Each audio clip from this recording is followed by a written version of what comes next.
I just stood there, completely locked up, as Iris swept into my workspace with a pack of executives following close behind her, lined up like well-trained ducklings. She was 23 years old, fresh out of business school, her degree practically still warm from the printer, while I'd spent more than twice that long building our client portfolio from the ground up. "Everyone, I'd like you to meet Mona," she said brightly, motioning toward me the way someone introduces an outdated office printer. "She'll be managing our legacy accounts now. From this point forward, she reports directly to me." The room went dead quiet. Not a single person met my eyes. Trent from legal stared at the floor. Kip from accounting suddenly found his tablet fascinating. Even Darlene, who I'd eaten lunch with every Wednesday for 10 straight years, kept her gaze glued to her shoes. "We need fresh energy in the European markets," our CEO added, resting a hand on Iris's shoulder. "Mona can help you understand where we've been while you lead us into the future." In that moment, I realized I was being turned into history while I was still breathing. "The corner desk will work for you," Iris said, pointing toward a cramped spot next to the supply closet. "I'll need this office cleared out by lunch." My office, the space where I'd spent countless late nights chasing breakthroughs and fixing disasters. The wall still held a thank you letter from our biggest client, sent after I saved their campaign during a natural disaster. "Understood," I said, somehow keeping my voice steady even though my hands were shaking. 3 hours later, I watched maintenance workers haul my achievement plaques away in a cardboard box, while Iris supervised the placement of abstract art on my former walls. "The big desk should go too," she told them casually. "It's honestly ancient." That desk had been a gift from my team after our department won Company Achievement of the Year. My new workspace came with a chair that wobbled and a computer that wheezed every time it booted up. My phone rang. It was Howie, my direct report for 8 years. "Mona, I'm really sorry, but Iris just called a team meeting in the Willow Room." "When?" I asked. Right now. She said it's for team leads only." I was being shut out of a meeting with my own team. "No problem," I said, lying straight through my teeth.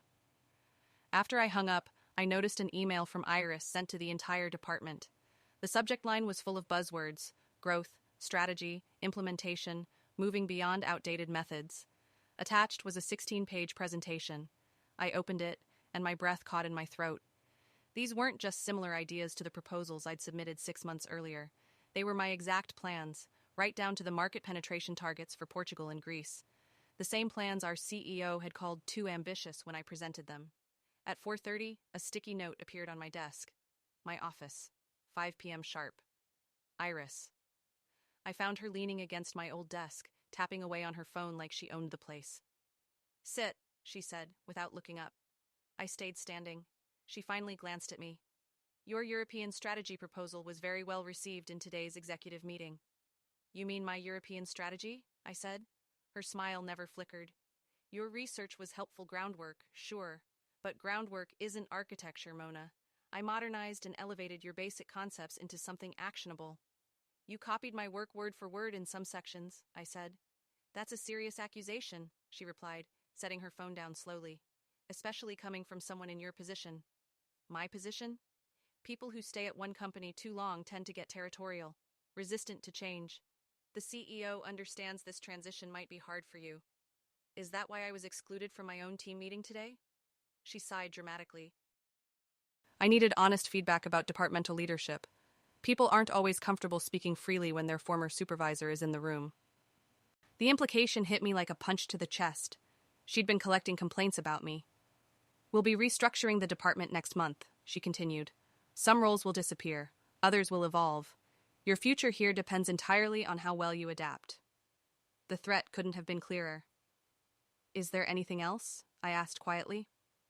"Yes. I'll be handling the Winterman presentation tomorrow." The Winterman Group had been my client for 16 years. Their CEO had personally asked for me to lead their annual review. "Oliver specifically requested me," I said. "I spoke with Oliver this morning," she replied smoothly. "He understands the new direction." She was dismantling everything I'd built: my role, my relationships, my credibility, piece by piece. "That's all," she said, already back on her phone. I walked out and past the glass-walled conference room where my team was still meeting. The room went silent as I passed. Eyes dropped. Whatever Iris had told them had shifted something fundamental. Back at my cramped desk, a new email waited for me from HR Performance Improvement Plan, confidential. A formal PIP. The first step toward being shown the door. The document cited resistance to new leadership and territorial behavior. I'd given this company more than 20 years. I'd delayed having kids. I'd worked through pneumonia twice. I'd skipped my grandfather's funeral to save a critical account. Now I was being pushed out by someone who'd built her entire strategy on my work. I shut down my computer, grabbed my bag, and walked out without saying goodbye to anyone. I sat in my car for a full 20 minutes without moving, hands resting in my lap, staring straight ahead at absolutely nothing. The shock faded, replaced by an odd, steady calm I didn't expect. They probably thought they were watching a woman slowly disappear. They were waiting for tears, for an emotional blow-up, maybe even a resignation email sent in the heat of the moment. What they didn't understand was who they were dealing with. That night I didn't cry. I didn't call friends or family to vent. Instead, I opened my personal laptop and got to work. Not on my resume, not on a complaint to HR. I opened a file, one very specific file, that would eventually change everything. But before I tell you what happened next, let me pause for a second. If you're already feeling that punch of injustice in your gut, you might want to like this video and subscribe. Trust me, what comes next is worth sticking around for. This is the quiet kind of revenge, the kind that comes from a woman who's been underestimated for the last time. My name is Mona Teller, and until 3 weeks ago, I was the Senior Director of International Growth at a marketing company that had just merged with our biggest competitor. The merger brought changes, sure, but none of us expected the executive team to drop a complete newcomer on top of me with no transition period at all. I joined the company straight out of college, back when we only occupied half a floor in a downtown building with heating that barely worked. Now we had offices in 11 countries. I'd personally opened 7 of them. My team respected me, not because I demanded it, but because I earned it.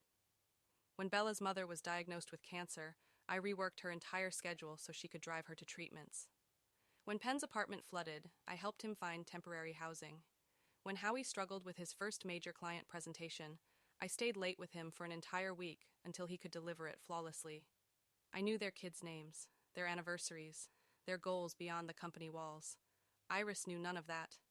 To her, people were resources to be optimized, pieces on a chessboard moved around to serve her grand strategy. During her second week, she called Howie into her office. When he came out an hour later, he wouldn't meet my eyes. The next day, at the department meeting, he presented a brand new approach to our Nordic markets, an approach I'd been privately mentoring him on for months. Then it happened again with Bella and her digital architecture improvements, and again with Penn and his client retention model. One by one, collaborative projects that had been built with me were reframed as solo breakthroughs under Iris's so-called inspiring leadership. "She asked about your management style," Darlene whispered, during what had become our painfully awkward Wednesday lunch. "About whether you micromanage, take credit for other people's work, and resist innovation." "What did you say?" I asked. Darlene stared down at her salad. I tried to be diplomatic, but Mona, she records everything. She had her phone on the table the whole time. Iris wasn't just rewriting the present. She was rewriting the past. By week 3, my team stopped coming to me with questions. Emails went unanswered. Invitations to client calls quietly vanished from my calendar. I was being ghosted inside my own department. The final blow came when Oliver from the Winterman Group called me directly, clearly confused about why I was no longer leading their account. Iris had told him I was shifting into strategic planning instead of client-facing work. "After 16 years," he said carefully, "and without even a handover meeting, that's a sudden change." I responded just as carefully. "We specifically requested you in our contract renewal. If you're no longer involved, we'll need to reconsider our options." When I brought this up to our CEO, he barely looked up. "Iris has some innovative ideas for the Winterman portfolio," he said. "Give her a chance, Mona. Change can be a good thing." That evening, I stood outside the conference room and watched Iris present my European strategy to the executive team. My slides, my data, my conclusions. Her name was the only one on the cover page. The executives nodded. Our CEO actually applauded. I should have felt rage, but instead, a strange clarity settled over me. I realized I'd been playing by rules that no longer existed, by a social contract Iris had never signed. It was time to change the game. When I got home, I pulled out my external hard drive, the one where I'd backed up every project, every email, every presentation for the past 15 years. Not for this moment specifically, just because I'd always believed in protecting institutional knowledge. What I found stunned even me. I worked through the night, pulling threads together, cross-referencing, analyzing. By morning, I'd assembled something that made my hands shake. As I saved the file and drove to work, it hit me. Iris had made a critical mistake. She thought my power came from my title, my office, my direct reports. She believed that by taking those away, she'd neutralized me. What she never understood was that my real power came from 2 decades of watching, listening, and remembering. From thousands of relationships built on trust instead of intimidation. From knowing exactly how this company worked at every level, knowledge no org chart could ever capture. I arrived early, before the receptionist, before the cleaning crew had finished. I placed a single manila folder on Iris's desk with a short note. For your review. Historical growth, strategy, outcomes. Then I left for my 8 a.m. client call, the one remaining meeting still on my calendar. When I returned at 10:30, the atmosphere had shifted completely. People huddled in tight groups. Conversations stopped the second I walked by. Security guards stood outside the executive wing. Darlene rushed over, eyes wide. What did you do? I shared some historical context, I said calmly. She ran screaming into the CEO's office 20 minutes ago, Darlene whispered. Then security showed up. The whole executive team is in there now. I nodded and headed back to my desk. Aren't you worried? She asked, trailing after me. About what? She gestured vaguely toward the executive offices. No, I said. Not at all. At noon, an email landed from the CEO's assistant. Meeting requested. Executive conference room. Immediate. The walk upstairs felt unreal. Eyes followed me, some curious, some afraid. Whatever was happening had already rippled through the entire company. Inside, our CEO Gerald sat at the head of the table, flanked by legal counsel and HR. Iris was nowhere in sight. Sit down, Mona, Gerald said, his face unreadable. The file you left for Iris, he began. Where did you get that information? Company archives, I replied, and public financial records. The legal counsel leaned forward. You're making extremely serious allegations. I haven't made allegations, I said. I compiled data. The patterns speak for themselves. Gerald rubbed his temples. You're saying Iris implemented strategies at her previous company that led to its collapse, and now she's doing the same thing here. That's what the data shows. Why would anyone sabotage their own employer? The lawyer snapped. 3 months before her last company declared bankruptcy, I said evenly, Iris received a large payment from an investment group that later bought their client list for pennies. That same group now owns 30% of this company after the merger. The room went silent. You understand what you're implying, Gerald said quietly. I'm not implying anything, I replied. I'm showing dates, numbers, and transactions that exist on public record. HR cleared her throat. Iris claims this is retaliation over the performance improvement plan. I opened my laptop. Would you like the original sources? I indexed everything. Gerald's phone buzzed. He glanced at it, stood abruptly, and said, Wait here. Through the glass wall, I watched him huddle with unfamiliar executives, likely from our parent company. 20 minutes later, he returned alone, looking 10 years older. Iris has been suspended pending investigation, he said. The merger oversight committee arrives tonight. He studied me. Why didn't you come to me sooner? I met his gaze. Would you have believed me over the rising star promising to double Europe in 6 months? His silence answered for him. You authorized a PIP after 20 years of clean reviews, I continued. You let her dismantle my team. You applauded while she presented my work as her own. He flinched. You saw her as the future, I said, and me as the past. It's human nature, I finished. What do you want, Mona? He asked quietly. To make it right. Your old job back? Iris's? I almost laughed. I don't want her job. I want respect. For me and for everyone who builds something valuable here. I want leadership that values institutional knowledge alongside innovation. And I want credit given where it's earned. He nodded. That's fair. And I want Oliver's account back today. Done. As I stood to leave, Gerald stopped me. How long have you been working on that file? I haven't, I said. I just pay attention. Back at my desk, my phone lit up with messages from team members who'd suddenly remembered I existed. I ignored everyone. Darlene was waiting. Security took Iris's laptop, she whispered. They're scanning her emails. What's happening? A correction, I said. By evening, Iris's name was gone from the directory. Her office, my old office, sat empty, the abstract art already removed. At home, I poured a glass of wine and finally let the day sink in. My hands trembled as the adrenaline faded. Then my phone rang. Unknown number. Hello, I answered. Is this Mona Teller? A woman's unfamiliar voice asked. I stayed in my car for 20 solid minutes, completely still, staring through the windshield without really seeing anything. The shock drained away, replaced by an unexpected sense of calm that settled deep in my chest. They probably thought they were watching a woman slowly fade out of relevance. They were waiting for tears, angry phone calls, maybe a dramatic resignation letter. What they didn't realize was how badly they'd misjudged me. That night, I didn't cry. I didn't unload on friends or family. Instead, I opened my personal laptop and started working. Not on my resume, not on a formal complaint to HR. I opened a file, a very specific file, one that would end up changing everything. But before I tell you what happened next, let me pause for a moment. If you're already feeling that sting of injustice, you might want to like this video and subscribe. Trust me, what comes next is worth sticking around for. This is the quiet kind of revenge, the kind carried out by a woman who's been underestimated for the last time. My name is Mona Teller, and until 3 weeks ago, I was the Senior Director of International Growth at a marketing company that had just merged with its largest competitor.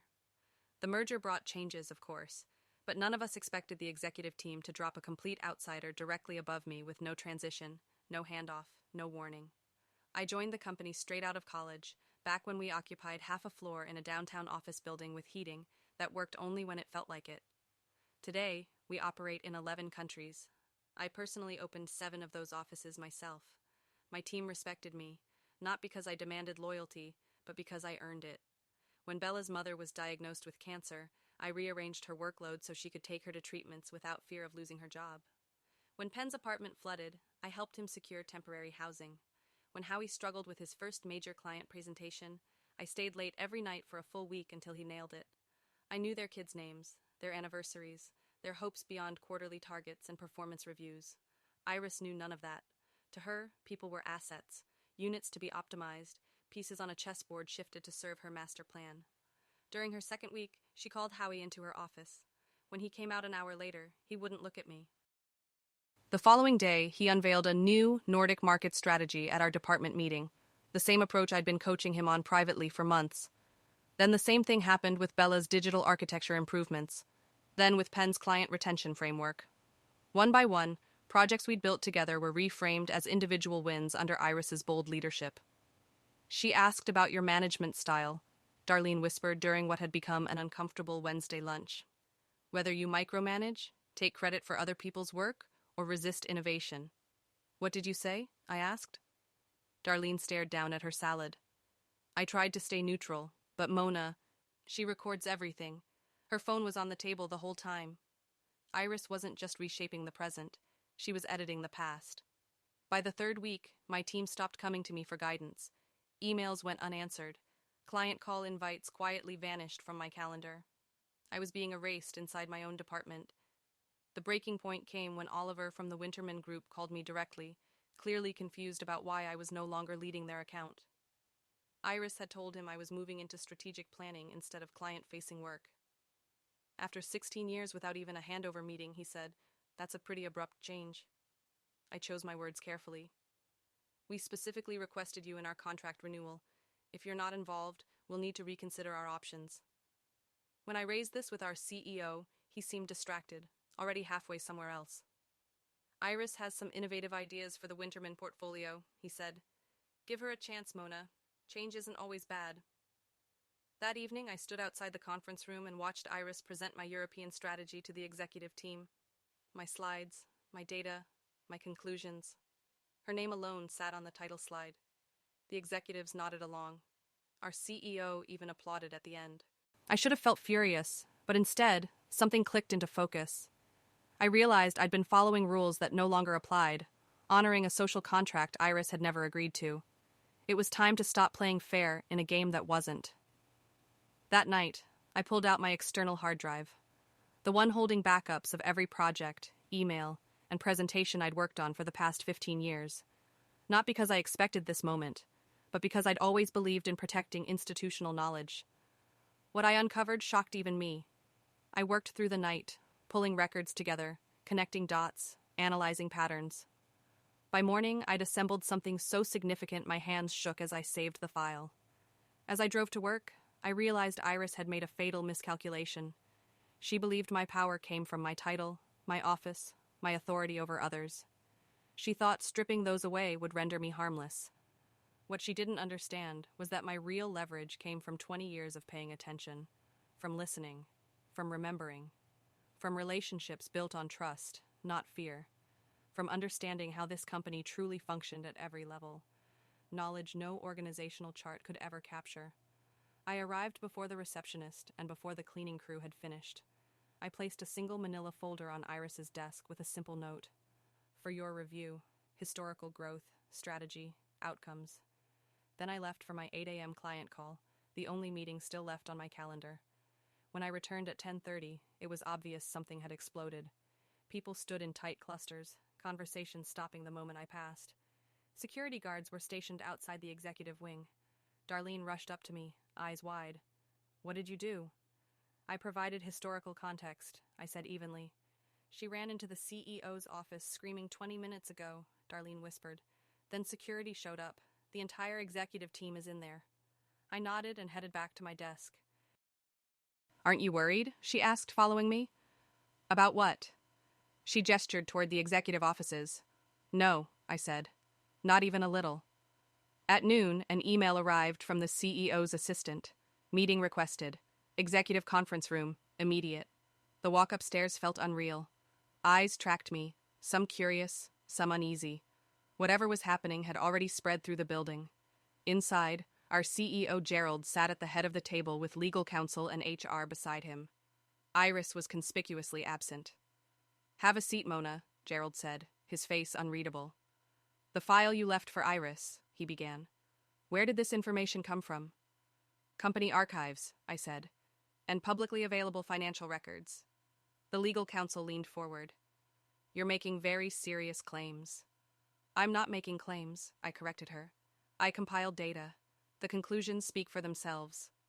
Gerald rubbed his temples.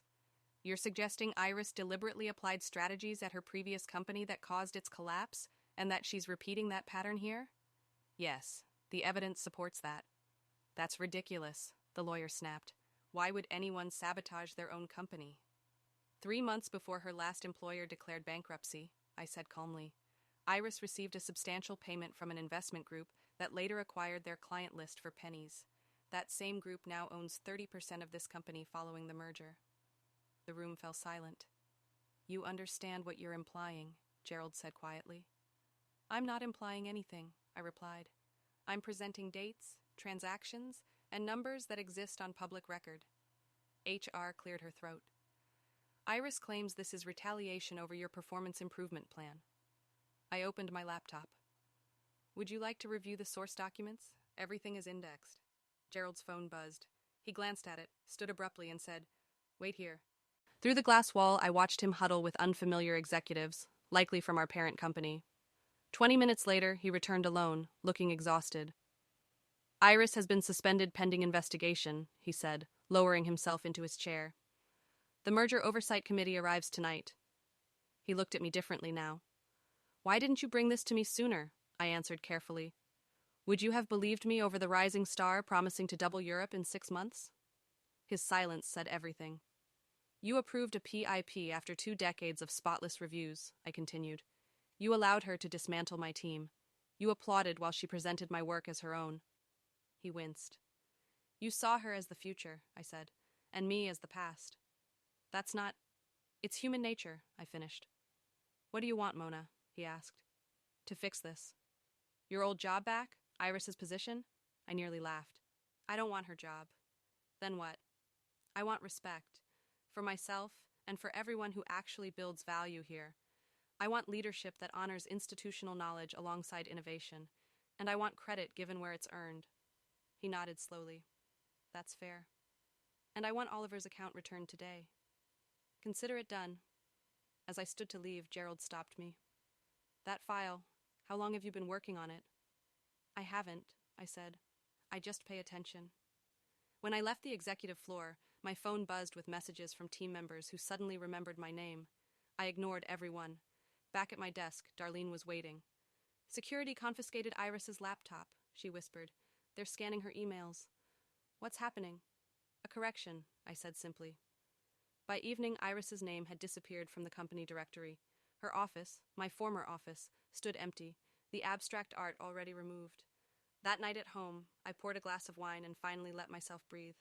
My hands trembled slightly as the adrenaline faded. Then my phone rang. Unknown number. Hello? Is this Mona Teller? A woman's unfamiliar voice asked. As you can see, the lawyer said evenly, Miss Palmer documented a pattern of resistance and underperformance that predates her arrival. Your file appears to be purely retaliatory. I slowly flipped through the pages in front of me, nodding as if I were carefully weighing every word. Then I reached into my bag and pulled out my own stack of folders, one for each person seated at the table.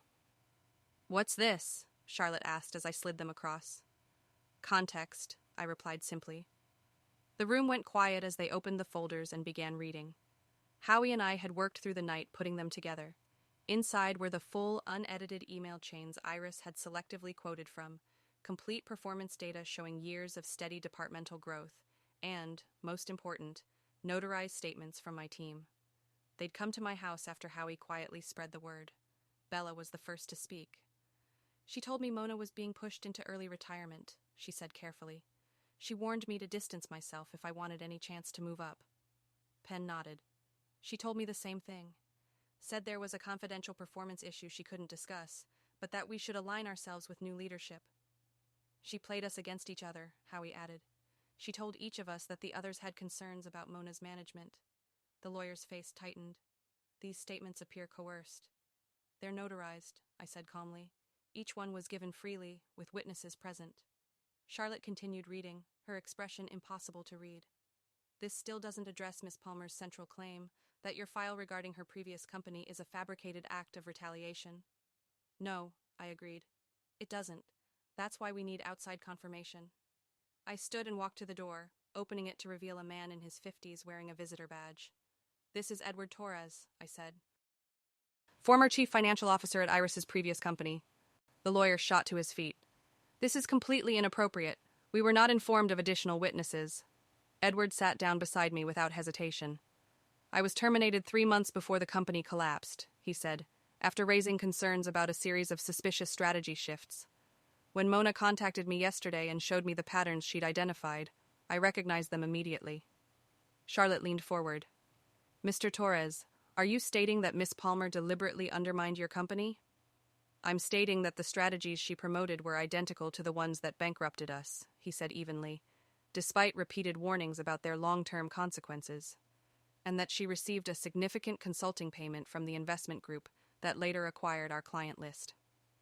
The mood in the room changed instantly. Gerald, who had been silent until then, turned toward Charlotte. We need to involve financial compliance immediately. The lawyer was furiously typing on his phone. My client categorically denies these baseless accusations. Mr. Torres was dismissed for performance issues. His testimony is clearly driven by personal resentment. Edward smiled thinly.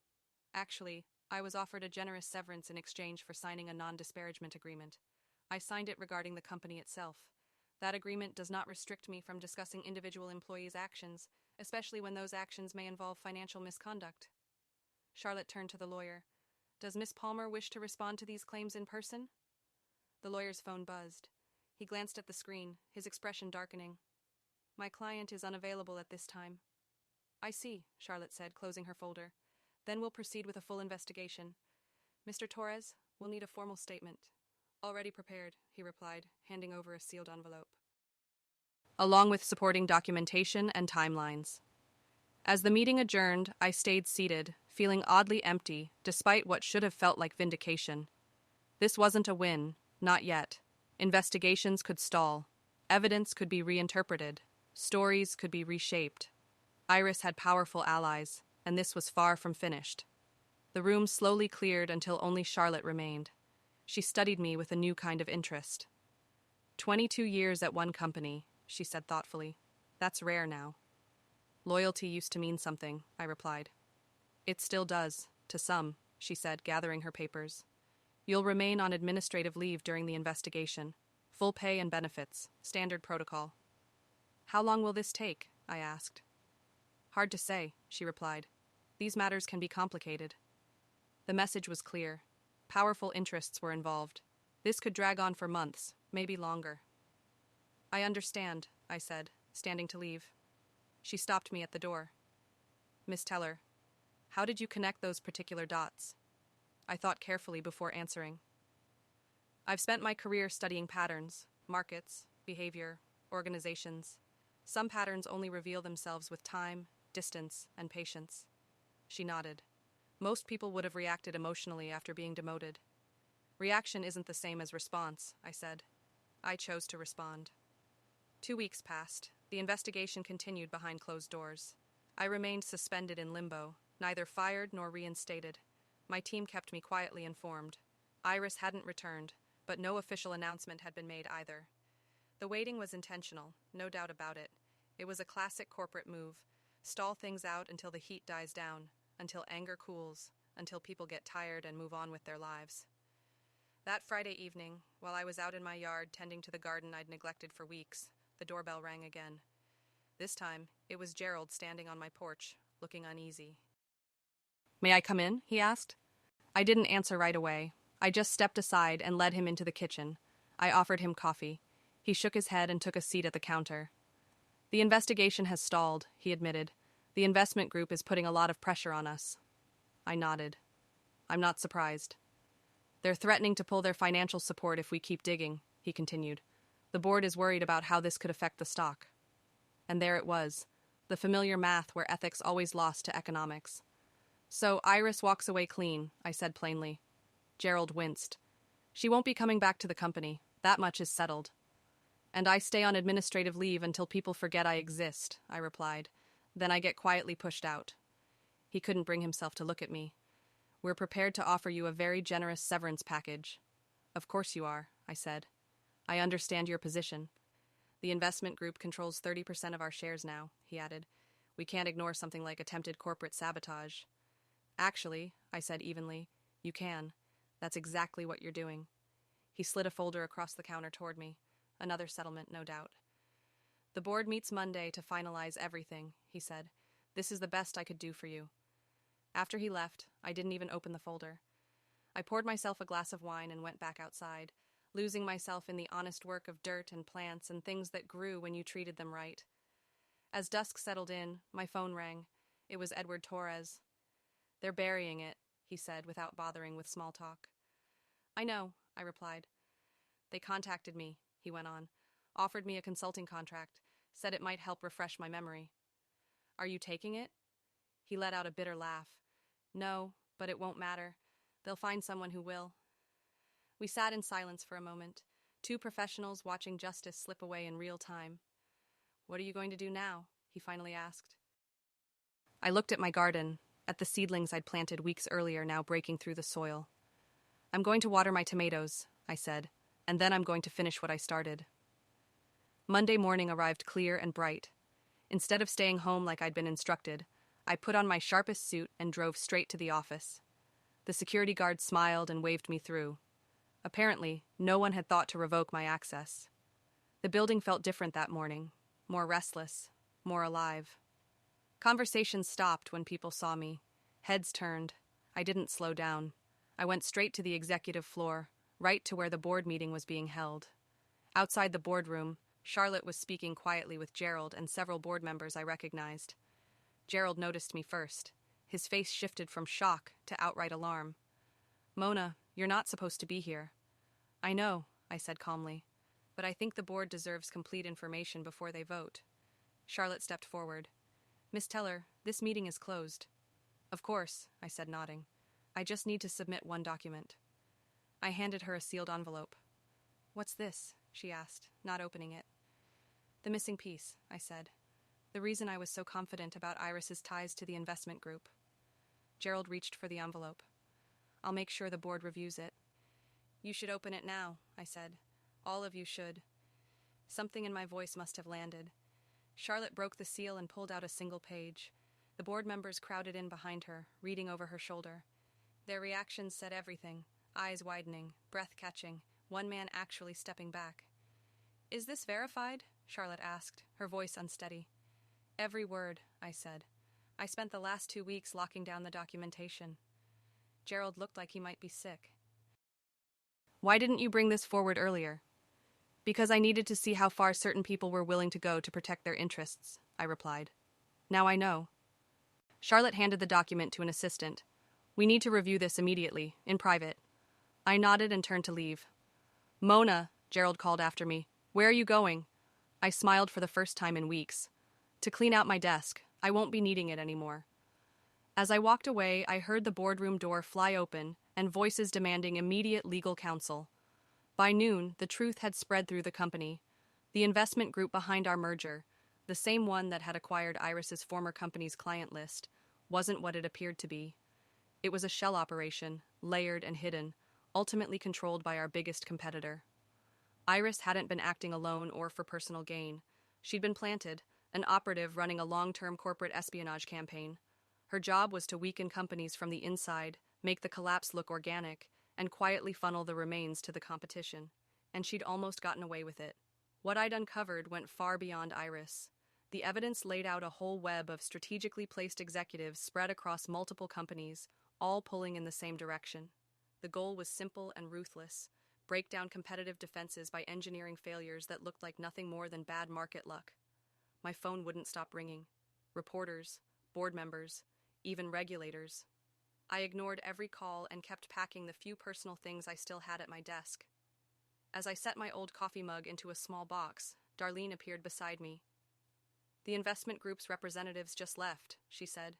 "In a hurry. Security walked them out." I nodded and kept packing.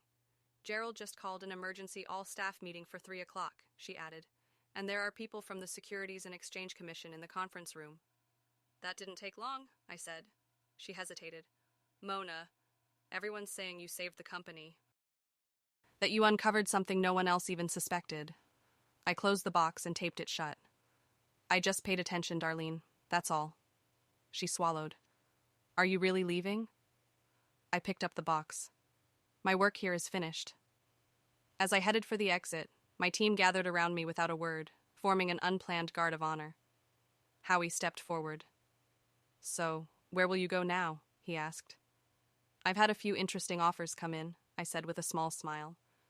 "Turns out exposing corporate espionage makes you pretty marketable."